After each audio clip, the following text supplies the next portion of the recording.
Arístides. Apologia. Arístides foi uma figura enigmática do cristianismo primitivo. Sabe-se que viveu no século II, sabemos da sua existência devido a referências à sua pessoa a partir de outros documentos, como por exemplo a história eclesiástica de Eusébio de Cesareia. No entanto, suas obras sempre permaneceram desconhecidas, é apenas sabido que foi um apologeta de grande calibre no princípio do cristianismo. Eusébio em suas crônicas afirma que o imperador Adriano visitou Atenas no 8º ano de seu reinado, ou seja, no ano 125 da Era Comum, e participou dos mistérios de Eleusis. Na mesma conexão, o historiador menciona a apresentação de apologias ao imperador por Quadrato e Arístides, um filósofo ateniense, e implica que Adriano foi induzido por esses apelos a César uma das primeiras perseguições aos cristãos. Nos martirológios medievais há um tênue reflexo do testemunho anterior, como, por exemplo, o dia 31 de agosto é dado como o dia desse santo. Do bem-aventurado Arístides, mais conhecido pela fé e sabedoria, que apresentou o livro sobre a religião cristã ao príncipe Adriano, e proclamou de forma mais brilhante na presença do próprio imperador que Cristo Jesus é o único Deus. No século XVII havia rumores de que a apologia de Arístides desaparecida se encontrava em várias bibliotecas monásticas na Grécia. Spon, um viajante francês, fez uma busca infrutífera por ela. O livro tinha aparentemente desaparecido para sempre. Mas nos últimos tempos Arístides voltou a nadar em nosso campo de visão, por meio da literatura armênia, que prestou esse serviço à cristandade, preservando tantos de seus primeiros documentos. O professor Robinson, editor-geral dos Cambridge Texts and Studies, depois de ler a tradução da versão siríaca, descobriu que a apologia de Arístides está incorporada no romance cristão primitivo intitulado A Vida de Balaão e Josafá, uma história parecida com a de Buda, mas na versão cristã. Esse audiolivro é uma tradução livre, com base na versão inglesa do documento, disponível em domínio público. A tradução e produção desse audiolivro foi realizada pelo canal Livros Históricos. Para facilitar a compreensão do audiolivro, algumas alterações e simplificações foram feitas, visando a melhor compreensão do audiolivro. Todo-Poderoso César Tito Adriano Antonino, venerável e misericordioso, de Marciano Arístides, um filósofo ateniense. 1. Eu, ó Rei, pela graça de Deus vim a este mundo, e quando considerei o céu, a terra e os mares, e examinei o sol e o resto da criação, maravilhei-me com a beleza do mundo. E percebi que o mundo e tudo o que há nele são movidos pelo poder de outro, e compreendi que quem os move é Deus, que está oculto neles e velado por eles. E é manifesto que aquilo que causa movimento é mais poderoso do que aquilo que é movido. Mas que eu deveria pesquisar sobre este mesmo motor de todos, qual é a sua natureza, pois parece-me, ele é de fato insondável em sua natureza, e que eu deveria argumentar sobre a constância de seu governo, de modo que compreendê-lo completamente, este é um esforço vão para mim, pois não é possível que um homem o compreenda completamente. Digo, porém, a respeito desse motor do mundo, que ele é Deus de todos, que fez todas as coisas para o bem da humanidade. E parece-me que isso é razoável, que se deve temer a Deus e não deve oprimir o homem. Digo, então, que Deus não nasce, não é feito, uma natureza eterna, sem começo e sem fim, imortal, perfeita e incompreensível. Agora, quando digo que ele é perfeito, isso significa que não há nele nenhum defeito, e ele não precisa de nada, mas todas as coisas precisam dele.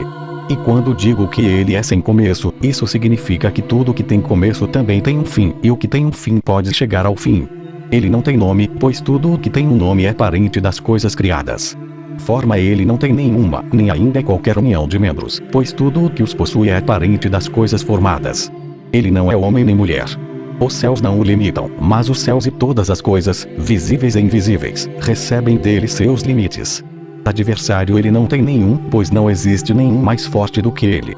Ira e indignação ele não possui, pois não há nada que possa resistir a ele. A ignorância e o esquecimento não estão em sua natureza, pois ele é totalmente sabedoria e entendimento, e nele permanece firme tudo o que existe. Ele não requer sacrifício e libação, nem mesmo uma das coisas visíveis. Ele não requer nada de ninguém, mas todas as criaturas vivas precisam dele. 2. Visto que, pois, vos dirigimos a respeito de Deus, tanto quanto o nosso discurso lhe pode dar, vamos agora à raça dos homens, para sabermos quais deles participam da verdade de que falamos, e quais deles se desviam dela. Está claro para você, ó Rei, que existem 4 classes de homens neste mundo: bárbaros, gregos, judeus e cristãos. Os bárbaros, de fato, traçam a origem de seu tipo de religião de Cronos, de sua irmã Reia e seus outros deuses. Os gregos, no entanto, de Heleno, que se dizem ter nascido de Zeus. E por Heleno nasceram Éolo e Chuto, e haviam outros descendentes de Inácio e Forneu, e por último dos egípcios, Danael, Cadmo e Dionísio. Os judeus, novamente, traçam a origem de sua raça de Abraão, que gerou Isaque, de quem nasceu Jacó. E gerou 12 filhos que migraram da Síria para o Egito, e ali eles foram chamados a nação dos hebreus, por aquele que fez suas leis, e por fim foram nomeados judeus. Os cristãos, então, têm o início de sua religião a partir de Jesus, o Messias, que é chamado Filho do Deus Altíssimo. E é dito que Deus desceu do céu, e de uma virgem hebreia assumiu e se vestiu de carne, e o Filho de Deus viveu em uma filha do homem. Isso é ensinado no Evangelho, como é chamado, que há pouco tempo foi pregado entre eles. E você também, se ler nele, poderá perceber o poder que pertence a ele. Este Jesus, então, nasceu da raça dos hebreus, e ele tinha 12 discípulos para que o propósito de sua encarnação pudesse ser cumprido com o tempo. Mas ele mesmo foi traspassado pelos judeus, e morreu e foi sepultado, e dizem que depois de 3 dias ele ressuscitou e subiu ao céu.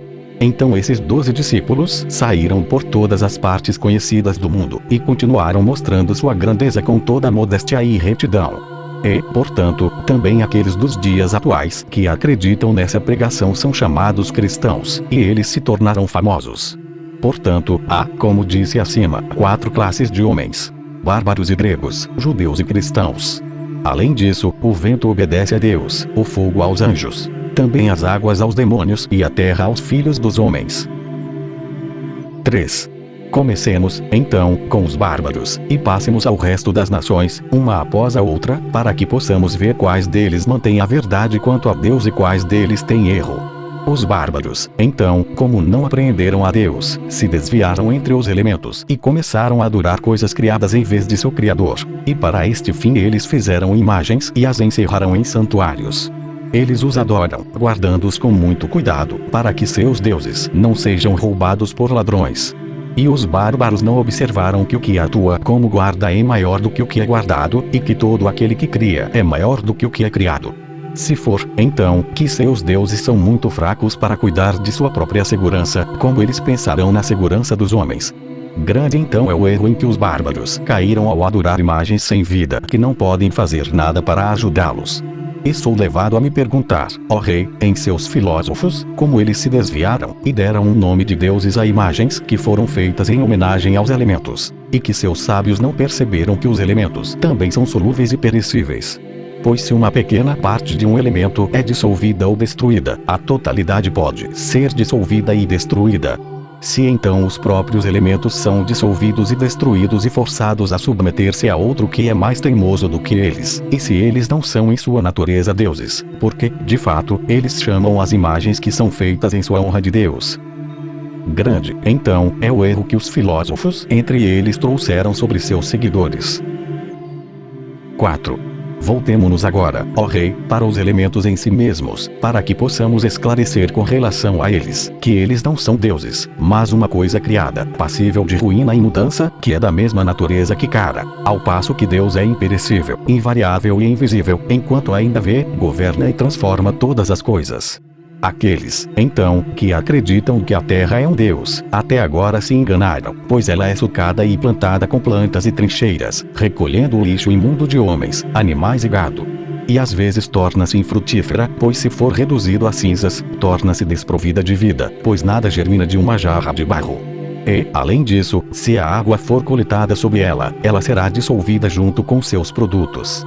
E é pisado por homens e animais, e recebe as manchas de sangue dos mortos, e é aberto, e cheio de mortos, e se torna um túmulo para cadáveres. Mas é impossível que uma natureza, que é santa e digna e abençoada e imortal, permita qualquer uma dessas coisas.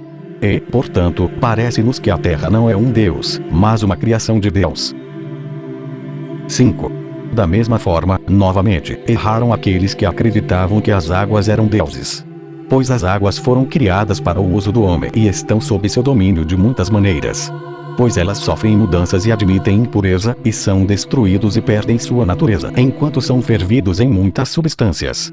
E tomam cores que não lhes pertencem. Elas também são congeladas pela geada e são misturadas e permeadas com a sujeira de homens e animais, e com o sangue dos mortos. E sendo controladas por operários habilidosos através da contenção de aquedutos, elas fluem e são desviados contra sua inclinação, e entram em jardins e outros lugares para serem coletados e sair, como meio de fertilidade para o homem, e para que possam limpar toda a impureza e cumprir o serviço que o homem exige deles. Portanto, é impossível que as águas sejam um Deus, mas são uma obra de Deus e uma parte do mundo. Da mesma maneira, também aqueles que acreditavam que o fogo é um Deus erraram. Pois também ela foi criada para o serviço dos homens, e está sujeita a eles de muitas maneiras. Na preparação de carnes, como meio de fundição de metais, e para outros fins de que vossa majestade está ciente. Ao mesmo tempo, ela é extinta de muitas maneiras. Novamente eles também erraram ao acreditar que o movimento dos ventos era um Deus. Pois é bem conhecido para nós que esses ventos estão sob o domínio de outra causa. Às vezes seu movimento aumenta, e às vezes ele falha e cessa ao comando daquele que os controla. Pois eles foram criados por Deus para o bem dos homens, a fim de suprir a necessidade de árvores, frutos e sementes, trazer os navios do mar, que transportam para os homens as necessidades e os bens dos lugares onde se encontram, para os lugares onde não são encontrados. E quanto a si mesmo, às vezes aumentam e diminuem, em um lugar traz ajuda e em outro causa desastre por ordem daquele que o governa. E também a humanidade pode, por meios conhecidos, confiná-lo e mantê-lo sob controle, a fim de que ele possa cumprir para eles o serviço que dele exige. E por si só não tem autoridade alguma. E, portanto, é impossível que os ventos sejam chamados deuses, mas sim uma coisa feita por Deus. 6. Assim também erraram aqueles que acreditaram que o sol é um Deus. Pois vemos que ele é movido pela compulsão de outro, e gira fazendo sua jornada, e vai de signo em signo, subindo e se pondo todos os dias, para dar calor ao crescimento de plantas e árvores, e dar à luz mar, onde com a luz do sol se misturam todas as coisas que crescem sobre a terra. E a ela pertence, por comparação, uma parte em comum com o resto das estrelas em seu curso, e embora seja um em sua natureza, está associado a muitas partes para suprir as necessidades dos homens. E isso não de acordo com sua própria vontade, mas de acordo com a vontade daquele que a governa. E, portanto, é impossível que o sol seja um Deus, mas a obra de Deus, e da mesma maneira também a lua e as estrelas. 7. E aqueles que acreditavam nos homens do passado, que alguns deles eram deuses, eles também estavam muito enganados. Pois como tu mesmo permites, ó rei, o homem é constituído dos 4 elementos, e de uma alma e um espírito, por isso ele é chamado de microcosmo, e sem qualquer uma dessas partes ele não poderia existir. Ele tem um começo e um fim, e ele nasce e morre. Mas Deus, como eu disse, não tem nenhuma dessas coisas em sua natureza, mas é incriado e imperecível. E, portanto, não é possível que devamos estabelecer o homem para ser da natureza de Deus. Homem, a quem às vezes, quando procura a alegria, vem o problema, e quando procura o riso, vem a ele o choro, que é irado, cobiçoso e invejoso, com outros defeitos também. E ele é destruído de muitas maneiras pelos elementos e também pelos animais. E por isso, ó rei, somos obrigados a reconhecer o erro dos bárbaros, que assim, como não encontraram vestígios do verdadeiro Deus, se afastaram da verdade e foram atrás do desejo de sua imaginação, servindo a elementos perecíveis e imagens sem vida, por seu erro não apreendendo o que é um verdadeiro Deus. 8. Voltemo-nos também aos gregos, para sabermos qual é a opinião deles quanto ao verdadeiro Deus. Os gregos, então, por serem mais sutis que os bárbaros, se desviaram mais do que os bárbaros, visto que eles introduziram muitos deuses fictícios, estabeleceram alguns deles como machos e outros como fêmeas. E nisso foram encontrados alguns de seus deuses que eram adúlteros, assassinavam, eram iludidos, invejosos, irados, apaixonados, parricidas, ladrões e salteadores. E alguns deles, eles dizem que eram aleijados e mancos, outros eram feiticeiros, outros realmente enlouqueceram, outros tocavam liras, outros eram dados a vagar pelas colinas, outros até morreram, outros foram mortos por relâmpagos, e alguns foram feitos servos para homens, outros escaparam por fuga, e alguns foram sequestrados por homens, outros foram lamentados e deplorados pelos homens. Alguns, dizem eles, desceram ao Sheol, e alguns foram gravemente feridos, e outros se transformaram em semelhança de animais para seduzir a raça das mulheres mortais, outros se poluíram por deitar com os homens. E dizem que alguns eram casados com suas mães, irmãs e filhas. E também dizem que seus deuses cometeram adultério com as filhas dos homens, e destes nasceu uma certa raça que também era mortal. E eles dizem que algumas das mulheres discutiam sobre a beleza, e apareciam diante dos homens para julgamento.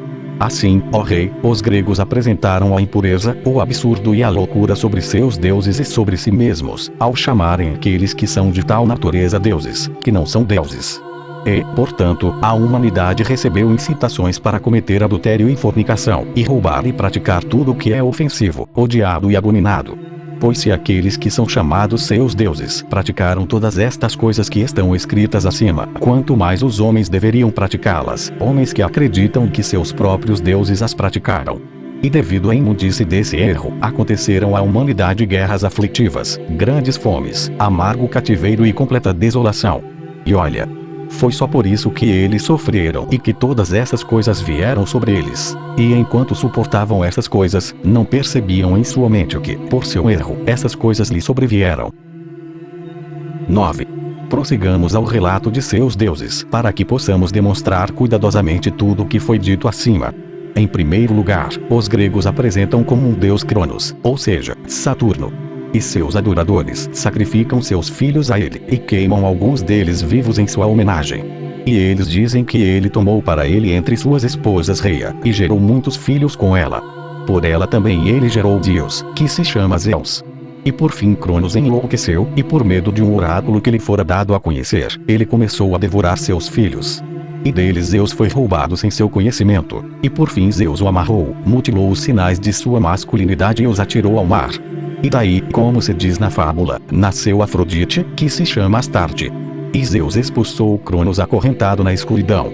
Grande, então, é o erro e a ignomínia que os gregos apresentaram sobre o primeiro de seus deuses, por terem dito tudo isso sobre ele, ó rei. É impossível que um deus seja amarrado ou mutilado, e se for de outra forma, ele é realmente miserável. E depois de Cronos, eles apresentam outro deus Zeus. E dizem dele que ele assumiu a soberania e foi rei sobre todos os deuses. E dizem que ele se transformou em uma besta e em outras formas para seduzir as mulheres mortais, e por elas criar filhos para si. Certa vez, dizem, ele se transformou em touro por amor à Europa e a Pasífae. E novamente ele se transformou em ouro por amor a Danaí, e em cisne por amor a Leda, e em homem por amor a Antíope, e em relâmpago por amor a Luna, e assim gerou muitos filhos. Pois por Antíope, eles dizem que ele gerou Zeto e Ânfion, por Luna Dionísio, por Alcmena Hércules, por Leto, Apolo e Artemis, por Danae Perseu, e por Leda, Castor e Polideuces, e Helene e Paludos, e por Mnemosine ele gerou 9 filhas que chamaram de musas, e por Europa, Minos, Radamantos e Sarpedon.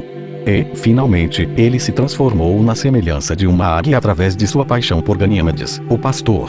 Por causa dessas histórias, ó rei, muito mal surgiu entre os homens, que até hoje são imitadores de seus deuses, e praticam adultério, e se contaminam com suas mães e irmãs, e se deitando com homens, e alguns se atrevem a matar até seus pais. Pois se aquele que se diz ser o chefe e rei de seus deuses faz essas coisas, quanto mais seus adoradores devem imitá-lo. E grande é a loucura que os gregos apresentaram em sua narrativa a respeito dele.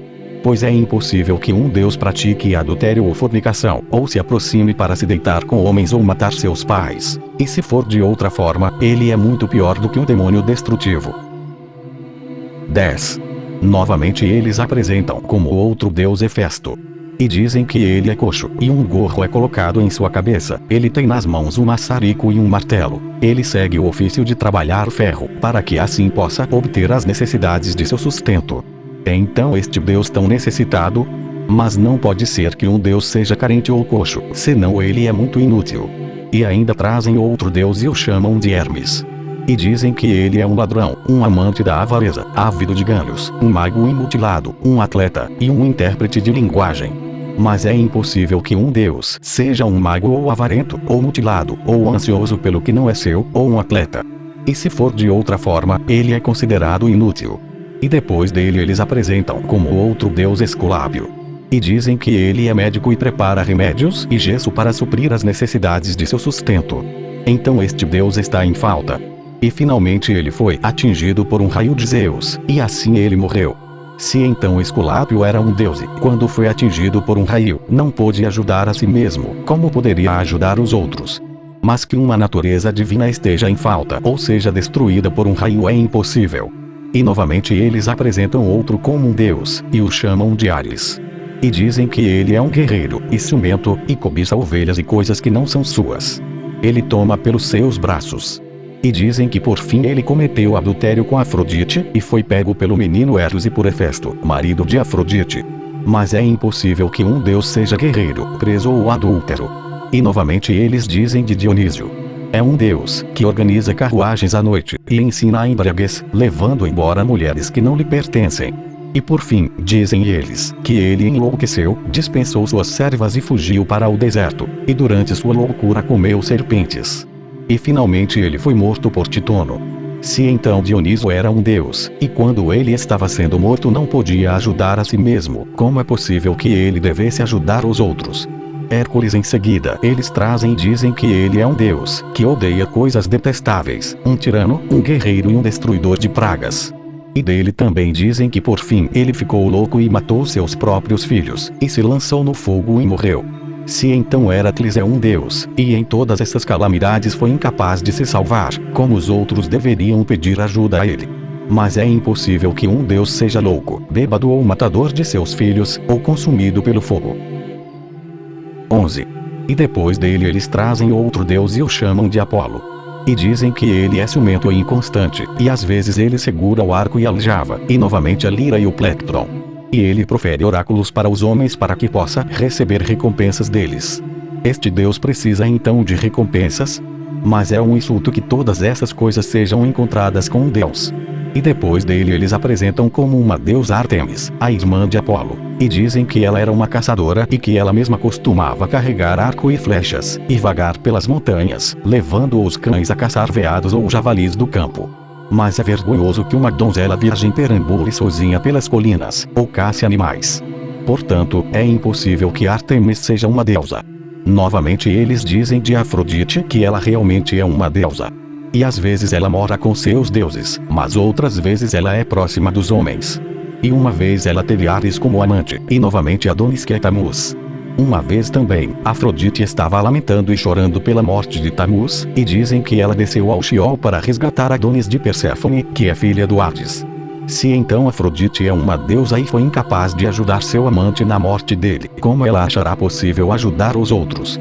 E isso não pode ser ouvido, que uma natureza divina venha a chorar, lamentar e adulterar. E novamente eles dizem de Tamuz que ele é um deus. E ele é, com certeza, um caçador e um adúltero. E dizem que ele foi morto por uma ferida de um javali, sem poder ajudar a si mesmo. E se ele não pôde evitar, como pode pensar na raça humana? Mas que o deus seja um adúltero ou um caçador ou morra pela violência é impossível. Novamente eles dizem de Rhea que ela é a mãe de seus deuses. E dizem que ela já teve um amante Atis, e que costumava se deliciar com homens depravados. E finalmente ela levantou uma lamentação e lamentou por Atis seu amante.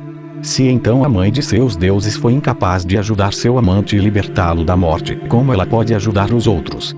Portanto, é vergonhoso que uma deusa se lamente e chore e se deleite em homens depravados.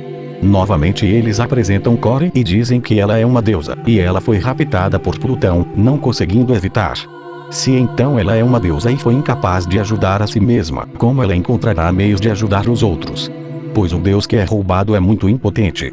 Tudo isso, então, ó rei, os gregos apresentaram sobre seus deuses, e eles inventaram e declararam sobre eles. E, portanto, todos os homens receberam um impulso para praticar toda a profanação e todas as impurezas, e assim toda a terra foi corrompida. 12. Além disso, os egípcios, por serem mais vis e estúpidos do que todos os povos da terra, erraram mais do que todos. Pois as divindades, ou religião, dos bárbaros e dos gregos, não eram suficientes para eles, mas eles introduziram algumas também da natureza dos animais, e disseram que eles eram deuses, e também de répteis, que são encontrados na terra seca e nas águas. E de plantas e ervas, eles disseram que alguns deles eram deuses. E eles foram corrompidos por todo tipo de engano e contaminação, mais do que todos os povos que estão na terra. Pois desde os tempos antigos eles adoravam Ísis, e dizem que ela é uma deusa cujo marido era Osíris, seu irmão. E quando Osíris foi morto por Tifão seu irmão, Ísis fugiu com Ouro seu filho para Biblos na Síria, e ficou lá por um certo tempo até que seu filho cresceu. E ele contendeu com Tifão, seu tio, e o matou. E então Ísis voltou e foi com Ouro seu filho e procurou o corpo morto de Osíris seu senhor, lamentando amargamente sua morte. Se então Ísis é uma deusa, e não pode ajudar Osíris, seu irmão e senhor, como ela pode ajudar outro? Mas é impossível que uma natureza divina tenha medo e fuja em busca de segurança, ou chore e lamente, ou então é muito miserável. E de Osíris também dizem que ele é um deus útil. Ele foi morto por Tifão e não conseguiu se defender. Mas é bem sabido que isso não pode ser afirmado de divindade. E mais, dizem de seu irmão Tifão que ele é um deus, que matou seu irmão e foi morto pelo filho de seu irmão e por sua noiva, sendo incapaz de ajudar a si mesmo. Como ele é um deus que não se salva. Como os egípcios, então, eram mais estúpidos do que o resto das nações, esses e outros deuses semelhantes não eram suficientes para eles. Não, mas eles até aplicam o nome de deuses animais nos quais não há alma. Pois alguns deles adoram as ovelhas e outros o bezerro, alguns o porco e outros o peixe, outros o crocodilo, o falcão, o ibis, o abutre, a águia e o corvo. Uns veneram o gato, outros o cão, uns a víbora, outros a áspide, uns o leão e outros o alho, as cebolas e os espinhos, o tigre e outras coisas semelhantes. E as pobres criaturas não veem que todas essas coisas não são nada, embora presenciem diariamente seus deuses, sendo comidos e consumidos pelos homens e também por seus semelhantes, enquanto alguns deles são cremados, e alguns morrem, se decompõem e se tornam pó, sem que percebam que perecem de muitas maneiras. Grande então é o erro no qual os egípcios vagaram, maior de fato do que qualquer povo que esteja sobre a face da terra. 13. Mas é uma maravilha, ó rei, em relação aos gregos, que superam todos os outros povos em seu modo de vida e raciocínio, como eles se desviaram para ídolos mortos e imagens sem vida. E, no entanto, eles veem seus deuses nas mãos de seus artífices sendo serrados, aplainados, encaixados, cortados curtos, carbonizados, ornamentados, e sendo alterados por eles de todas as formas. E quando envelhecem e se desgastam com o passar do tempo, quando são derretidos e reduzidos a pó, eu me pergunto como eles não perceberam que não são deuses. E quanto aos que não encontraram libertação para si mesmos, como podem servir a angústia dos homens? Mas mesmo os escritores e filósofos entre eles alegaram erroneamente que os deuses são feitos em honra do Deus Todo-Poderoso. E eles erram ao procurar compará-los a Deus a quem o homem nunca viu nem pode ver como ele é. Aqui, também eles erram ao afirmar da divindade que qualquer coisa como deficiência pode estar presente a ela, como quando dizem que ele recebe sacrifício e exige holocausto, libação e imolações de homens em templos. Mas Deus não está em necessidade, e nenhuma dessas coisas é necessária para ele, e é claro que os homens erram nessas coisas que imaginam. Além disso, seus escritores e filósofos representam e declaram que a natureza de todos os seus deuses é uma só. E eles não apreenderam a Deus nosso Senhor que enquanto Ele é um, está em todos. Eles erram, portanto. Pois se o corpo de um homem, enquanto é múltiplo em suas partes, não tem medo, um membro do outro, mas, como é um corpo unido, concorda totalmente consigo mesmo, assim também Deus é um em sua natureza. Uma única essência lhe é própria, pois é uniforme em sua natureza e em sua essência, e ele não tem medo de si mesmo. Se então a natureza dos deuses é uma, não é apropriado que o Deus deva perseguir, matar ou prejudicar outro Deus. Se, então, deuses são perseguidos e feridos por deuses, e alguns são sequestrados e alguns mortos por raios, é óbvio que a natureza de seus deuses não é a mesma. E, portanto, é sabido, ó rei, que é um erro quando eles consideram e trazem as naturezas de seus deuses sob uma única natureza. Se então nos convém admirar um Deus que se vê e não vê, quanto mais louvável é que se acredite em uma natureza que é invisível e que tudo vê. E, se além disso convém aprovar as obras de um artífice, quanto mais convém glorificar o Criador do artífice. Para eles, quando os gregos fizeram leis, não perceberam que por suas leis condenavam seus deuses. Pois, se suas leis são justas, seus deuses são injustos, pois transgrediram a lei matando-se uns aos outros, praticando feitiçaria, cometendo adultério, roubando, deitando-se com homens, e também por suas outras práticas.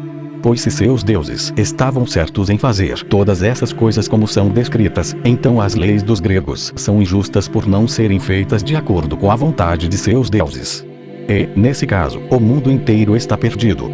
Pois as narrativas sobre seus deuses são alguns deles mitos, e alguns deles poemas da natureza, e alguns deles hinos e elégias. Os hinos e as elégias são palavras vazias e ruídos. Mas esses poemas da natureza, mesmo que sejam feitos como dizem, ainda assim não são deuses que fazem tais coisas e sofrem e suportam tais coisas. E esses mitos são contos rasos sem nenhuma profundidade neles. 14. Vamos agora, ó rei, para a história dos judeus também, e ver que opinião eles têm sobre Deus. Os judeus dizem então que Deus é o Criador de tudo e onipotente, e que não é certo que qualquer outro deva ser adorado, exceto este Deus sozinho.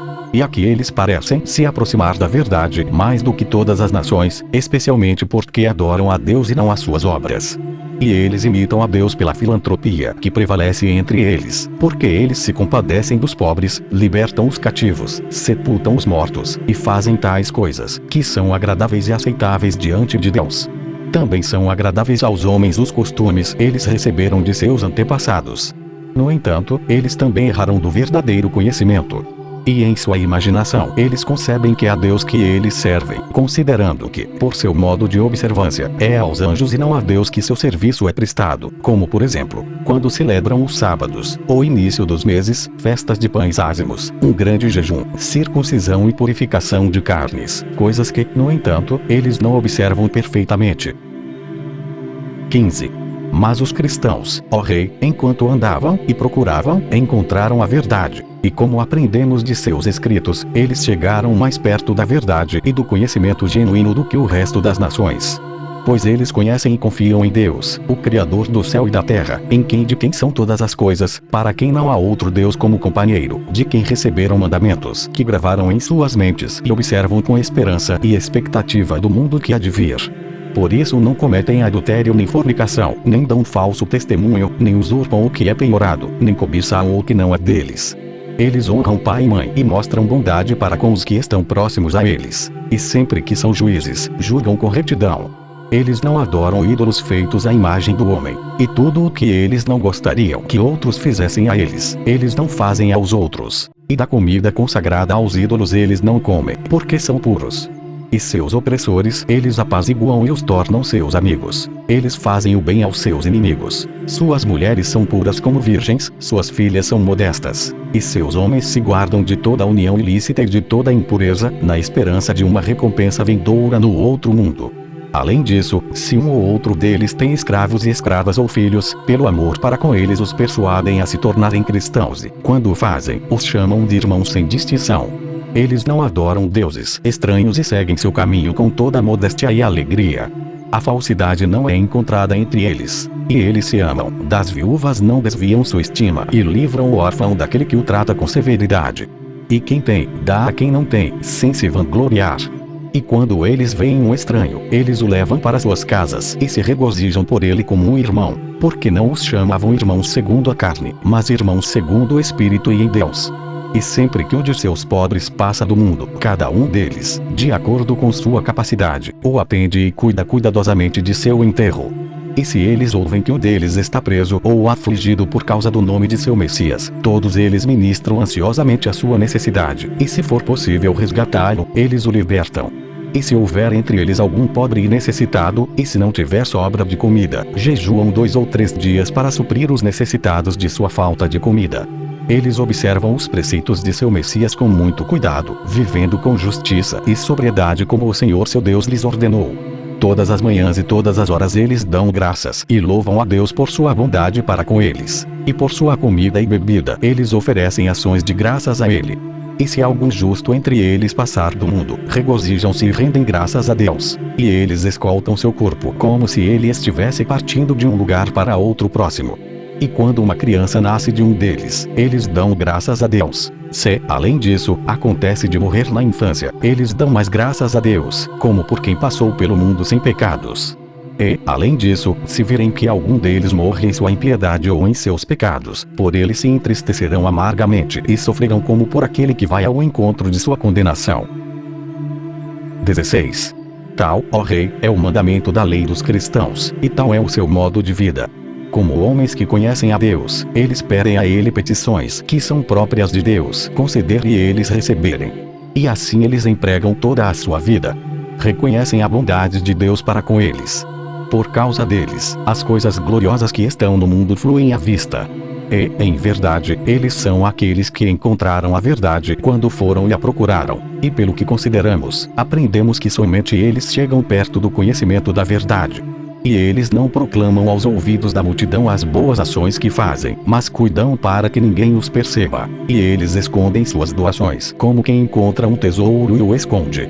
E eles se esforçam para ser justos, como aqueles que esperam contemplar seu Messias e receber dele com grande glória as promessas feitas a seu respeito. E quanto às suas palavras e seus preceitos, ó Rei, sua glória em sua adoração, e a esperança de ganhar de acordo com o trabalho de cada um deles a recompensa que eles esperam em outro mundo, você pode aprender sobre isso de seus escritos. Basta nos informar brevemente Vossa Majestade sobre a conduta e a verdade dos cristãos. Pois grande e maravilhosa é a doutrina deles para aquele que a investigará e refletirá sobre. E, em verdade, este é um povo novo, e há algo divino no meio deles.